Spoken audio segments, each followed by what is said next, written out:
Hello guys, कैसे हैं आप सभी लोग। मैं सचिन आप सभी का आपके अपने यूट्यूब चैनल इंग्लिश वाला में स्वागत करता हूं। और दोस्तों, आज मैं आप सब के लिए लेके आया हूं पार्ट्स ऑफ स्पीच का एक बेहतरीन सेशन। और आप लोग जो है बहुत ही बेहतरीन जिसमें वर्ड्स को सीखेंगे, कैसे इन सब वर्ड्स को, जैसे कि नीचे लिखा हुआ आप देख पा रहे होंगे कि about, above, after, all, any, as, before, better, both, but, इन सब वर्ड्स को कैसे हम पार्ट्स ऑफ स्पीच में यूज़ करते हैं, कैसे हम उसको जो है नाउन के रूप में, कैसे प्रोनाउन के रूप में, कैसे हम एडजेक्टिव, एडवर्ब, वर्ब के रूप में या प्रीपोजिशन या कंजंक्शन के रूप में हम इसको यूज़ करेंगे। तो इस वीडियो के माध्यम से हम इस सब वर्ड्स को हम सीखेंगे कैसे यूज़ करेंगे। और ये सारे वर्ड्स जो है आप सबके लिए बहुत ही इम्पोर्टेंट होने वाले हैं। अगर आपका जो है किसी भी एग्ज़ाम की आप तैयारी कर रहे हैं जिसमें कि इंग्लिश आती है, तो उसके लिए आपके लिए बहुत ही इम्पोर्टेंट ये सेशन होने वाला है। तो चलिए स्टार्ट करते हैं आज का सेशन। तो देखिए, पहला वर्ड शब्द है अबाउट। अबाउट को हम कैसे यूज़ करेंगे, तो अबाउट का यूज़ एडवर्ब के रूप में कैसे यूज़ किया जाता है और कैसे हम जो है प्रीपोजिशन के रूप में यूज़ करते हैं अबाउट को, वो हम सीखेंगे। तो जिसे लिखा हुआ है कि they wondered about in ship skins and got skins. तो यहाँ पे देखिए अबाउट का यूज़ जो है किसके रूप में यूज़ किया गया है, फर्स्ट सेंटेंस में जो है एडवर्ब के रूप में यूज़ किया गया है अबाउट को। और इसका मतलब कि वो क्या हुआ कि जो है वे शिप स्किन्स यानी कि भेड़ की खाल और बकरी की खाल के बारे में क्या है, वो लोग जो है आश्चर्य हैं। ठीक है, तो यहाँ पे जो है एड वंडर्ड जो कि एक वर्ब है और वर्ब को मॉडिफाई कर रहा है कौन, अबाउट। ठीक है, वो क्या है, किसके बारे में, शिप स्किन्स और कॉट स्किन्स के बारे में क्या है, वो लोग आश्चर्यचकित हैं। क्या है, आश्चर्यचकित हैं। तो यहाँ पे जो है अबाउट का यूज़ किसके रूप में किया गया है, एडवर्ब के रूप में। अब चलते हैं नेक्स्ट सेंटेंस में, देखते हैं there is something pleasing about him. तो यहाँ पे जो है अबाउट का यूज़ देखिए प्रीपोजिशन के रूप में किया गया है। और प्रीपोजिशन क्या होता है, आप सबको पता होगा कि कोई भी जो शब्द है जो नाउन या प्रोनाउन के पहले आता है और उसका जो रिलेशन है सेंटेंस के किसी दूसरे शब्दों के साथ जो है अटैच करता है, जोड़ता है। ठीक है, तो उसको क्या बोलते हैं, उसको बोलते हैं प्रीपोजिशन। तो यहाँ पे देखिए हिम क्या है, हिम एक जो है प्रोनाउन है। हिम क्या है, प्रोनाउन है। और प्रोनाउन के पहले जो आया है वो क्या हो जाएगा, आपका प्रीपोजिशन हो जाएगा। और इसका जो संबंध है वो किससे जोड़ रहा है, देयर इज़ समथिंग प्लीजिंग से।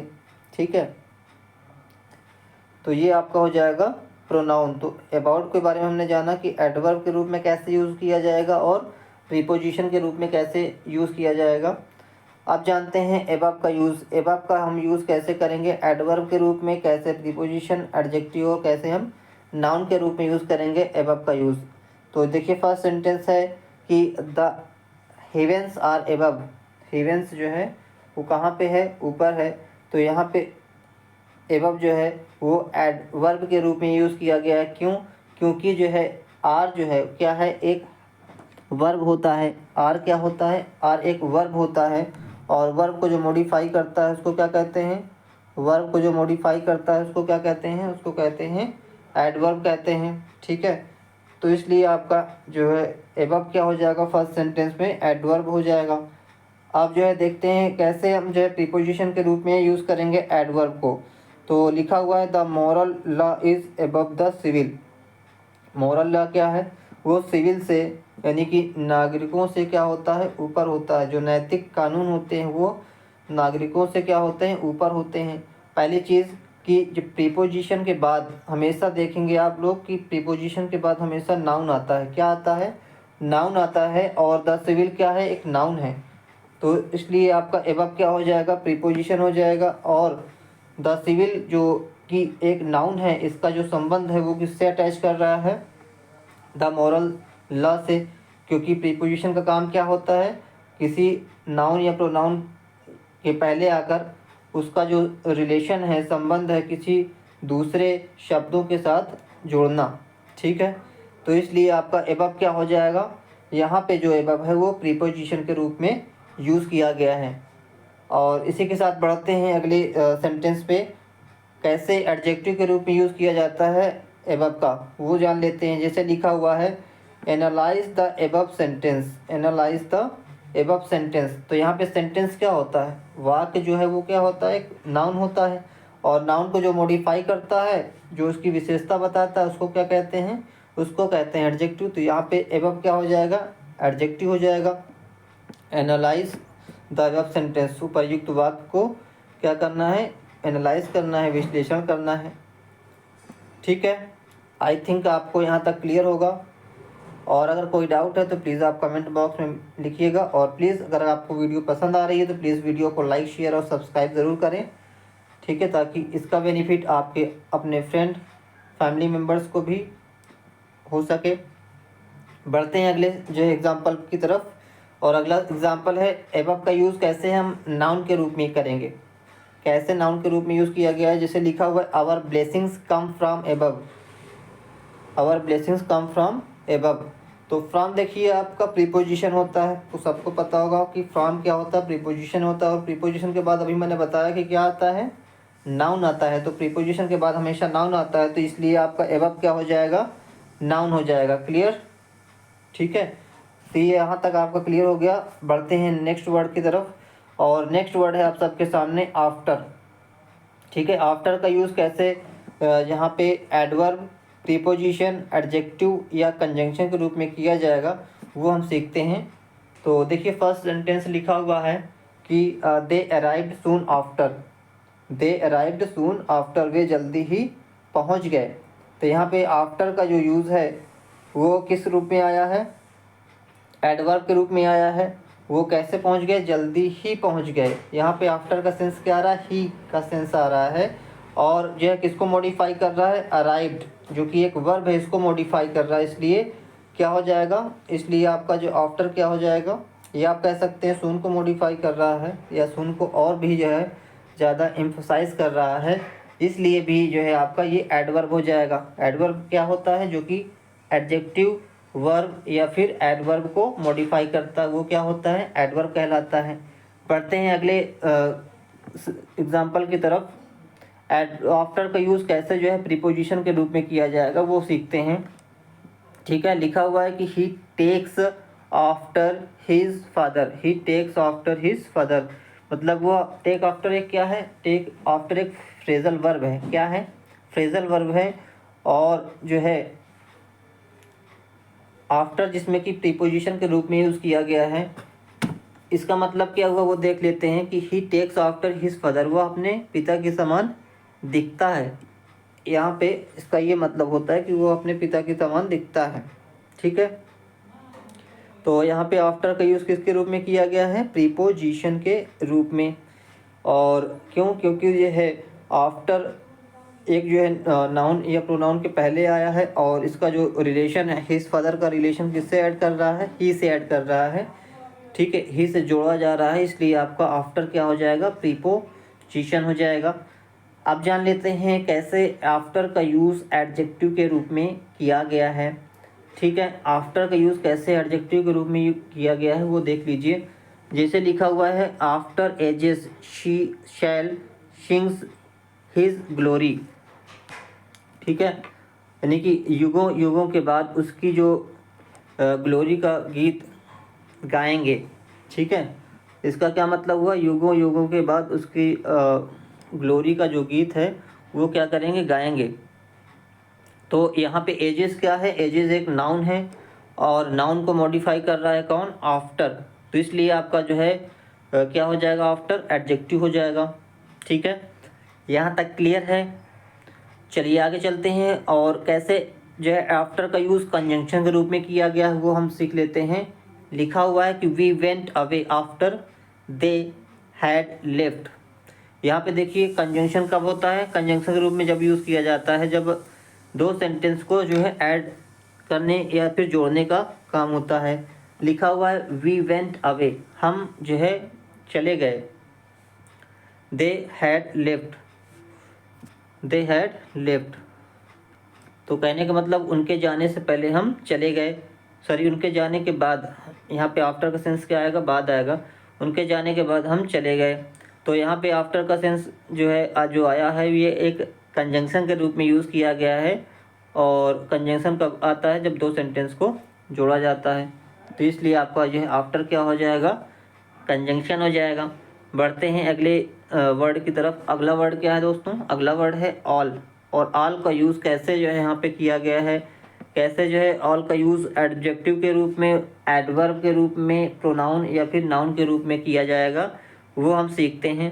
लिखा हुआ है कि ऑल मेंस आर मॉर्टल, ठीक है, और मेन आर मॉर्टल, सभी जो है व्यक्ति क्या हैं, सभी व्यक्ति नश्वर हैं। और कह रहे हैं कि it was all profit and no loss, इसमें जो है सब कुछ क्या है, फ़ायदे में है, कोई भी नुकसान नहीं है। ठीक है, तो यहाँ पे देखिए ऑल का यूज़ जो है वो एडजेक्टिव के रूप में किया गया है। मेन क्या है, नाउन। नाउन को कौन मॉडिफाई करता है, एडजेक्टिव, तो इसलिए ऑल क्या हो जाएगा, एडजेक्टिव। यहाँ पे भी देख लीजिए प्रॉफिट क्या है, नाउन है, और नाउन को मॉडिफाई करता है एडजेक्टिव, तो ऑल क्या है, ऑल, इसलिए एडजेक्टिव हो जाएगा। क्लियर है। चलिए एडवर्ब के रूप में जान लेते हैं कैसे यूज़ किया गया है। लिखा है he was all alone, he was all alone, वह बिल्कुल अकेला था। व्हेन आई सा हिम, जब मैंने उसको देखा। ठीक है, तो वो कैसे था, अकेला था। कैसे अकेला था, बिल्कुल अकेला था। तो यहाँ पे जो है ऑल का यूज़ किया गया है एडवर्ब के रूप में। ठीक है, तो इसलिए यहाँ पे आपका ऑल क्या हो जाएगा, एडवर्ब हो जाएगा। और देखिए ऑल का यूज़ जो है प्रोनाउन के रूप में कैसे किया गया है वो देख लेते हैं। लिखा हुआ है कि all spoke in his favour, मतलब उसके सब कुछ जो है उसके फेवर में बोला गया। तो यहाँ पे ऑल एक सब्जेक्ट के रूप में आया है। ठीक है, और जो सब्जेक्ट के रूप में आता है या फिर ऑब्जेक्ट के रूप में आता है वो क्या होता है, नाउन होता है। ठीक है, और स्पोक क्या है, आपका वर्ब है। तो पहले सब्जेक्ट आता है फिर वर्ब आता है, तो इसलिए आपका ऑल क्या हो जाएगा, प्रोनाउन हो जाएगा। क्लियर। तो यहाँ पे ऑल जो है प्रोनाउन के रूप में इस प्रकार से यूज़ किया गया है। ठीक है, रीज़न, इसका कारण क्या है, क्योंकि सब्जेक्ट के रूप में आया है ऑल, और ऑल क्या है, प्रोनाउन। अगला देख लेते हैं। लिखा हुआ he lost his all in speculation, वह सब कुछ अपना जो है जुए में हार गया, वह अपना सब कुछ जुए में हार गया। तो यहाँ पे ऑल किसके रूप में आया है, ऑल यहाँ पे नाउन के रूप में आया है। जैसे लिखते हैं ना, हिज फादर, हिज मनी, तो इस प्रकार से जो हिज के बाद जो है जो शब्द आते हैं वो क्या होते हैं, नाउन कहलाते हैं। तो यहाँ पे ऑल क्या हो जाएगा, नाउन हो जाएगा इस प्रकार से। तो he lost his all in speculation, तो यहाँ पे ऑल क्या है, नाउन है। आई थिंक आप सबको समझ में आ रहा होगा। बढ़ते हैं अगले शब्द की तरफ। अगला वर्ड क्या है, एनी। अब जान लेते हैं एनी का जो है यूज़ कैसे एडजेक्टिव, कैसे प्रोनाउन या फिर वर्ब के रूप में यूज़ करते हैं। लिखा हुआ है कि are there any witnesses present, क्या यहाँ पे कोई विटनेस, कोई गवाह जो है उपस्थित है। तो यहाँ पे विटनेस क्या है, नाउन है, और नाउन के पहले जो आया है एनी, ये क्या कर रहा है, नाउन को मॉडिफाई कर रहा है, इसलिए एनी क्या हो जाएगा, आपका एडजेक्टिव हो जाएगा। ठीक है, अब जान लेते हैं कैसे एनी का यूज़ प्रोनाउन के रूप में किया जाएगा। लिखा है कि does any of you know anything about it, क्या आप में से कोई इसके बारे में जानता है। तो जहाँ पे भी एनी ऑफ यू आए, ठीक है, या फिर एनी ऑफ देम आए, या फिर both of you, both of them, इस प्रकार से जब आता है, तो जैसे बोथ ऑफ यू लिखा हो तो वो भी क्या होता है, बोथ ऑफ यू में बोथ क्या है, प्रोनाउन है। बोथ क्या है, प्रोनाउन है। इसी प्रकार से यहाँ पे भी एनी ऑफ यू में एनी क्या है, प्रोनाउन है। ठीक है, तो इसको आपको याद रखना पड़ेगा। ठीक है, चलते हैं अगले वर्ड की तरफ। और एनी का यूज़ कैसे एडवर्ब के रूप में किया जाएगा वो जान लेते हैं। जैसे लिखा हुआ है कि is that any better, is that any better, क्या इससे कुछ और अच्छा है। जैसे हम कोई शॉप में जाते हैं, किसी भी दुकान में जाए, कुछ कपड़ा लिया हमने, देखा कि दुकानदार ने जो है कुछ कपड़े दिखाए, अब उसमें हमें नहीं पसंद आ रहा है, तो आप बोलते हैं ना, इससे कुछ और बेहतर हो दिखाइए आप। तो वही चीज़ है यहाँ पे, is that any better, is that any better. तो यहाँ पे एनी क्या है, एनी आपका एडवर्ब के रूप में आया है, क्योंकि बेटर जो कि एक एडजेक्टिव है उसको क्या कर रहा है, मॉडिफाई कर रहा है, इसलिए आपका क्या हो जाएगा, एनी वो आपका एडवर्ब हो जाएगा। क्लियर है, यहाँ तक क्लियर है? जल्दी से बताइए आप लोग। जहाँ पे भी कोई डाउट है तो प्लीज़ आप कमेंट बॉक्स में बताइएगा कि जो भी चीज़ आपको समझ में नहीं आ रही होगी। ठीक है, आगे बढ़ते हैं। अगला जो है वर्ड है एज। एज का यूज़ कैसे हम जो है एडवर्ब, कंजंक्शन या फिर रिलेटिव प्रोनाउन के रूप में करते हैं। लिखा हुआ है कि we walked as fast as we walk. हमने जो है जितना तेज़ी से दौड़ सकते थे हम दौड़े या फिर चले। ठीक है, तो यहाँ पे एज का यूज़ किसके रूप में किया गया है, एडवर्ब के रूप में। क्यों? क्योंकि जो है एज जो है वो मॉडिफाई कर रहा है वॉक को, वॉक जो कि एक वर्ब है। ठीक है, तो इसलिए आपका एज क्या हो जाएगा, एज हो जाएगा आपका एडवर्ब। नेक्स्ट, एज का यूज जो है कैसे कंजंक्शन के रूप में किया गया है। लिखा है कि as he was poor, as he was poor I helped him. तो यहाँ पे एज जो है यूज़ किया गया है, जो कि एक सेंटेंस को क्या कर रहा है, सेंटेंस को जोड़ने का काम कर रहा है, ऐड करने का काम कर रहा है, इसलिए एज क्या हो जाएगा आपका, कंजंक्शन हो जाएगा। As he was poor I help him, जैसा कि वो गरीब है मैंने उसकी मदद की। ठीक है, ओके। नेक्स्ट है रिलेटिव प्रोनाउन। एज का यूज़ कैसे रिलेटिव प्रोनाउन के रूप में किया जाएगा वो जान लेते हैं। जैसे लिखा हुआ ही she likes the same colour as I do, मतलब कि उसको वही सेम कलर पसंद है जो मुझे पसंद है। ठीक है, तो यहाँ पे जो एज आया है वो एक रिलेटिव प्रोनाउन के रूप में आया है। क्यों? क्योंकि जो है द सेम कलर की बात के लिए यूज़ किया जा रहा है। एज का यूज़ जो है एज द सेम कलर के लिए यूज़ किया जा रहा है, मतलब कह रहे हैं कि वही कलर, वही रंग जो उसको पसंद है, वही रंग, वही रंग, मतलब वही रंग फिर से नहीं लिखा गया है, उसके लिए क्या यूज़ किया गया है, एज। इसलिए आपका एज क्या हो जाएगा, relative pronoun. As I do, जो रंग मुझे पसंद है। एज आई डू का मतलब जो रंग मुझे पसंद है। क्लियर? चलिए नेक्स्ट पर चलते हैं। नेक्स्ट वर्ड है आपका बिफोर। बिफोर जो है कैसे एडवर्ब के रूप में यूज़ किया जाता है, कैसे प्रीपोजिशन या फिर कंजंक्शन के रूप में यूज़ किया जाता है, वो हम सीखते हैं। लिखा हुआ है I have seen you before, मैंने तुम्हें पहले देखा है। ठीक है, तो यहाँ पे जो है सीन, सीन क्या है, सीन एक वर्ब है और उसको मॉडिफाई कर रहा है कौन, बिफोर। मैंने तुम्हें कब देखा है, पहले देखा है, तो इसलिए आपका बिफोर क्या हो जाएगा, एडवर्ब हो जाएगा। नेक्स्ट है कैसे हम जो है बिफोर का यूज़ प्रीपोजिशन के रूप में करेंगे। जैसे लिखा हुआ है he came before the appointed time, मतलब कि वो जो है निश्चित समय से पहले आया। ठीक है, तो यहाँ पे जो है कब आया, निश्चित समय से पहले, तो टाइम की बात की जा रही है और टाइम क्या होता है, नाउन के रूप में जो है काम करता है और नाउन के पहले क्या आता है, प्रीपोजिशन आता है, इसलिए बिफोर क्या हो जाएगा, प्रीपोजिशन। और ये क्या कर रहा है, ही केम को क्या कर रहा है, इससे जो है जोड़ रहा है, टाइम को जो है ऐड कर रहा है किससे, ही केम से, तो इसलिए आपका बिफोर क्या हो जाएगा, प्रीपोजिशन हो जाएगा। ठीक है, आगे चलते हैं। कंजंक्शन के रूप में कैसे बिफोर का यूज़ किया जाएगा वो हम जानते हैं। लिखा हुआ है he went away before I came, he went away before I came, मतलब कि वह मेरे आने से पहले आया। ठीक है, तो यहाँ पे जो है दो सेंटेंस जुड़ रहे हैं, इसलिए आपका बिफोर एक आपका कंजंक्शन हो जाएगा। क्लियर है? चलिए आगे चलते हैं। आगे क्या लिखा हुआ है, आगे बेटर। बेटर का यूज़ कैसे जो है एडजेक्टिव, एडवर्ब, नाउन या फिर वर्ब के रूप में यूज़ किया जाएगा वो हम सीखते हैं।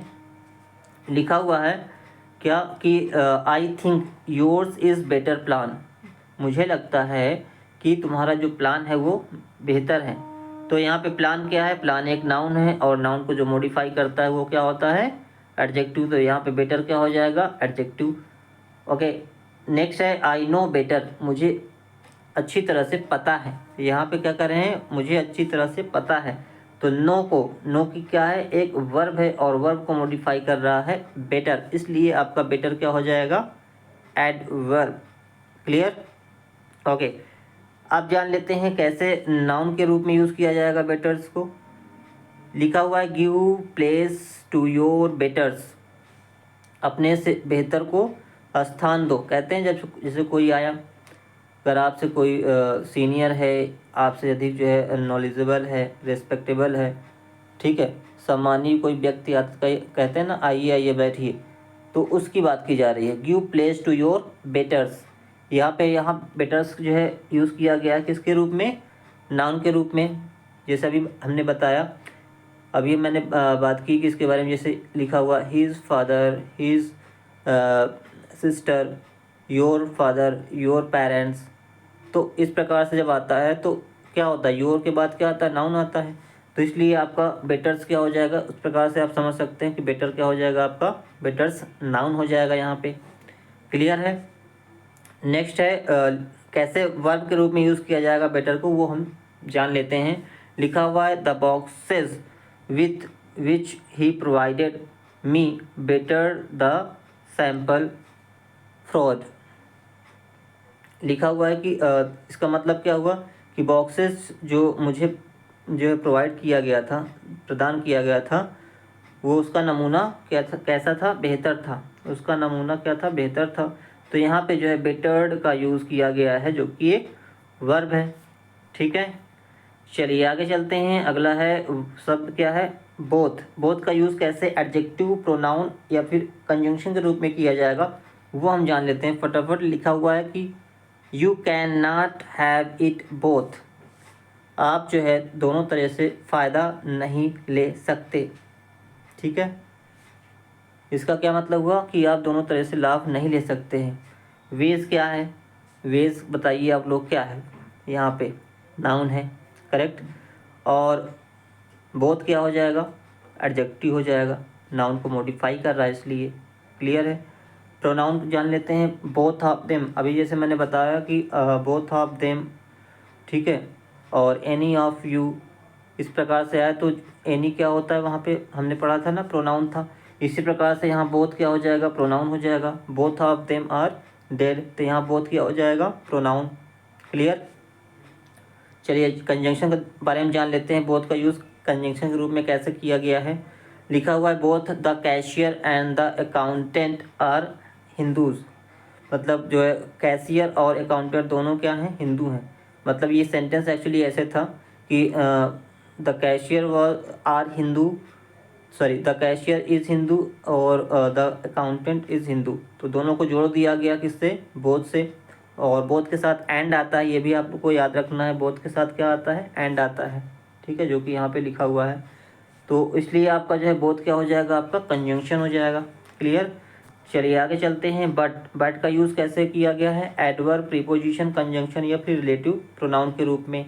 बट का यूज़ देखिए, फर्स्ट लिखा हुआ है कि it is better, sorry it is but right to admit our fault. क्या मतलब हुआ इसका कि अपनी गलती को स्वीकार करना ही अच्छा है, सही है। ठीक है, तो अपनी गलती को स्वीकार करना ही सही है। यहाँ पे बट का सेंस क्या आ रहा है, ही का सेंस आ रहा है। ठीक है, तो यहाँ पे जो है राइट, एक मिनट, यहाँ पे जो है क्या कर रहा है, इट इज़ बट, तो ये वर्ब को मॉडिफाई कर रहा है। क्या कर रहा है, वर्ब को मॉडिफाई कर रहा है, इसलिए यहाँ पे बट क्या हो जाएगा, बट आपका हो जाएगा एडवर्ब। क्लियर है, जो इज़ है ये एक वर्ब है और इसको मॉडिफाई कर रहा है बट, इसलिए आपका एडवर्ब हो जाएगा। क्लियर। प्रीपोजिशन के बारे में जान लेते हैं कि बट का यूज़ कैसे प्रीपोजिशन के रूप में किया गया है। लिखा हुआ है none but the brave deserve the fair, कोई और नहीं, केवल जो है बहादुर लोग फेयर डिज़र्व करते हैं। ठीक है, तो यहाँ पे बट का यूज़, सॉरी हाँ, बट का यूज़ किसके रूप में किया गया है, प्रीपोजिशन के रूप में, ब्रेव के पहले आया हुआ है। ठीक है, तो इसको थोड़ा सा आपको याद रखना है कुछ चीज़ें। ठीक है, जो मैं समझा सकता हूँ, ठीक है, उसको आप समझ लीजिए, कुछ चीज़ें आपको याद भी रखनी पड़ेगी। आगे देखते हैं कंजंक्शन का रूप में कैसे बट का यूज़ किया जाएगा। लिखा हुआ है कि we tried hard but did not succeed. यहाँ पे बट का यूज़ जो है वो कंजंक्शन के रूप में किया गया है, क्योंकि दो सेंटेंस यहाँ पे क्या हो रहे हैं, जुड़ रहे हैं। हमने कठिन मतलब हमने बहुत प्रयास किया लेकिन सफल नहीं हुए। ठीक है, तो इसलिए यहाँ पे बट क्या हो जाएगा, कंजंक्शन हो जाएगा। आप जान लेते हैं बट का यूज़ कैसे हम रिलेटिव प्रोनाउन के रूप में करेंगे। लिखा हुआ है he is no one but likes him. इसका क्या मतलब हुआ?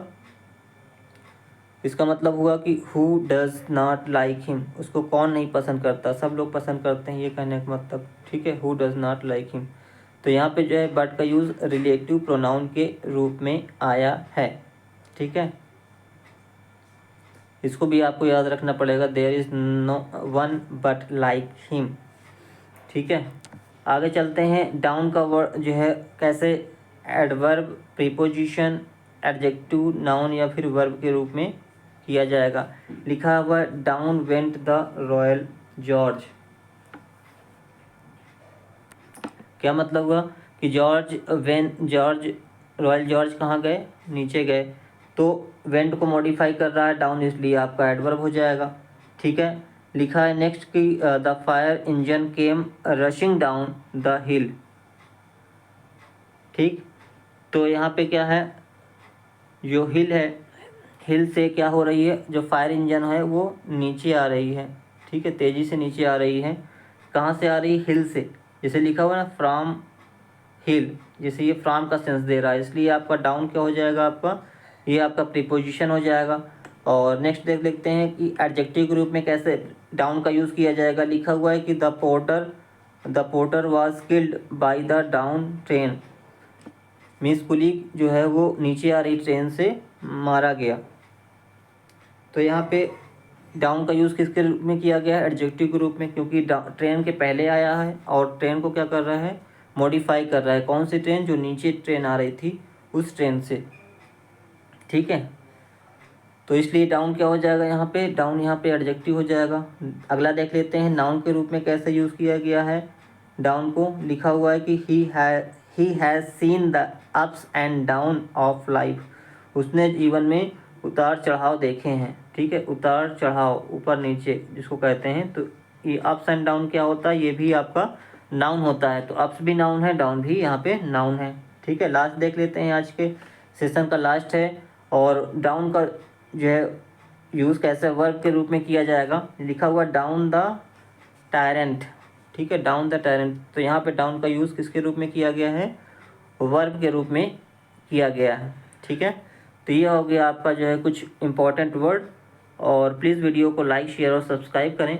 और जहाँ पे अगर आपको कोई डाउट है तो प्लीज़ कमेंट बॉक्स में मेंशन करें।